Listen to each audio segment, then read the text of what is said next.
In this video, I'm going to give you the basic 101 on trekking insurance and whether or not it's a scam. I'm Morgan from Craving the Planet in Epic, Germany, and I help people take hut-to-hut hiking trips in Europe. So the first thing to know is trekking insurance is, at its core, a marketing term.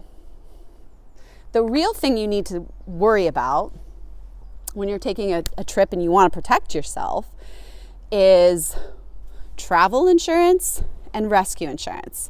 And they're two separate things.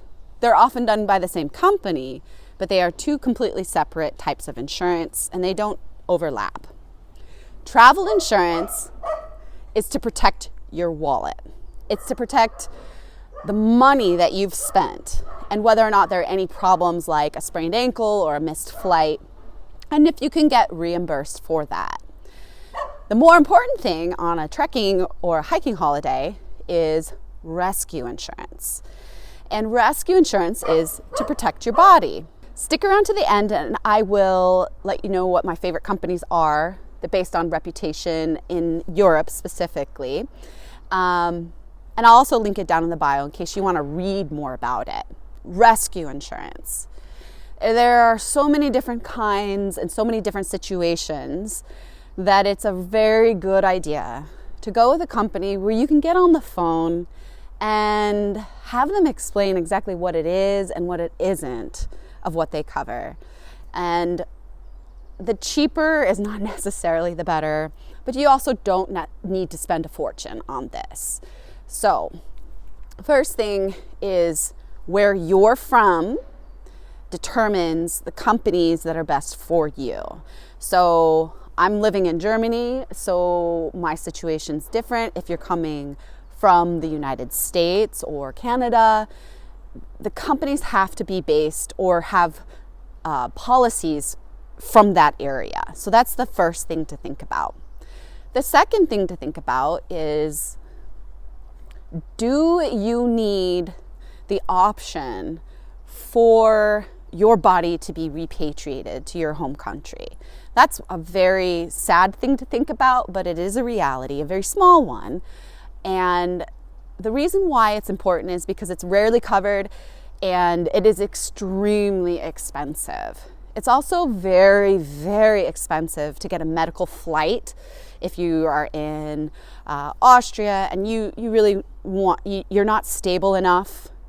You know, maybe you need extensive inpatient coverage, but a flight to get back to where you're from can be tens and tens of thousands of dollars. And the other thing to think about is what your particular medical insurance covers or doesn't.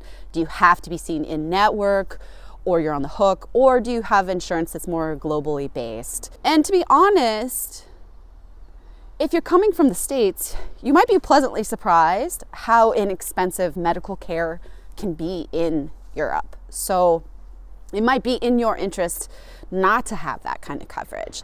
These are all very, very good questions that you should ask one of the representatives from a rescue insurance company. Top things that a rescue insurance company absolutely has to have no matter what is a hotline, some 24/7 nurse or triage hotline, because most problems really probably could be solved with just a simple treatment, maybe some anti-inflammatories, some wraps. Most things you don't necessarily need a helicopter rescue off the mountain. And as hikers, you know this. But sometimes just that little bit of peace of mind to talk to a medical professional anytime you need is really essential. The second thing that every good rescue insurance company should offer hikers and trekkers is a helicopter rescue. That is also very expensive if you don't have any kind of insurance, and it can really solve quite a few problems. There may be some places, like if you're going into Morocco or you're in certain mountain areas, where helicopters can't get in. Now that is, again, a good rescue company will have all of that laid out and they will tell you exactly where and what not. They will also have an altitude restriction in their policies, and if you are going above a certain altitude, you need to make sure that that is included. Bar none, absolutely, because they'll say, nope, we don't care you paid all this money. We don't go above 3,500 meters, something like that. You can kind of see how this gets confusing very, very quickly. And I guess the last thing for a rescue company is that it has a good reputation. It's been around for a while, and it's not some kind of AI generated deal you find on the internet. So if you want to read more about it, I've written an in-depth article about sort of the differences between rescue and travel insurance and how it integrates into the whole experience of trekking or hiking. It's down in the bio, and I've also linked in a couple of companies that I trust. So on the end of, I'm very healthy, I don't need a whole lot, and I just want sort of the basics, you can actually get a policy from the Alpenverein, and that goes across a few different countries in Europe. And at $140 for an entire family's coverage is pretty sweet. You get about, at the time of this video, you definitely get a helicopter rescue, and you get some medical coverage of about $25,000. So in most circumstances, that probably will do the trick, and it covers hiking and skiing and some other things. It also includes discounts at huts, which I really like. But if you're coming from abroad, you're not going to get any kind of transport back and sort of repatriation, or you need to get your body back. It probably won't cover that. Again, really ask these questions. Other companies that hikers really like on these sort of lower risk treks are Global Rescue, World Nomads, and Allianz. I'm not saying that that's all there is and that it's perfect for you, because really only you know what you need.